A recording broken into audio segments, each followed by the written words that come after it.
Perjalanan panjang melewati gunung dan sungai dilalui petugas dinas sosial untuk menjangkau permukiman masyarakat adat di pedalaman hutan Gunung Silanu, Kecamatan Bangkala, Kabupaten Jeneponto, Sulawesi Selatan. Ini dilakukan untuk melihat kondisi kehidupan masyarakat adat yang selama ini tidak mendapatkan bantuan dari Kementerian Sosial. Di kawasan permukiman masyarakat adat khusus Jeneponto tidak ditemukan kasus COVID-19. Kalau di sini 45, tapi yang menetap tinggal hanya 6 kakak. Biasa juga ada ke Kalimantan, ke Malaysia. Ya. Kalau lihat di adat di pemilihan bupati apa sering dijanji, tapi sampai sekarang belum ada realisasi.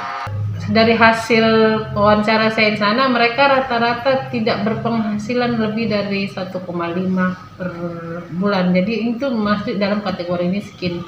Jadi hal ini mungkin menjadi perhatian dinas sosial kepada masyarakat KAT, komunitas terpencil, untuk bagaimana lebih memperhatikan mereka sama haknya dengan orang KPM yang ada di Kabupaten Jeneponto. Puluhan masyarakat adat Jeneponto hidup di bawah garis kemiskinan dan selayaknya mendapat bantuan dari pemerintah.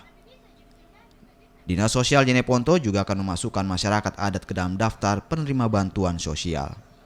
Ardiansa, Kompas TV, Jeneponto, Sulawesi Selatan.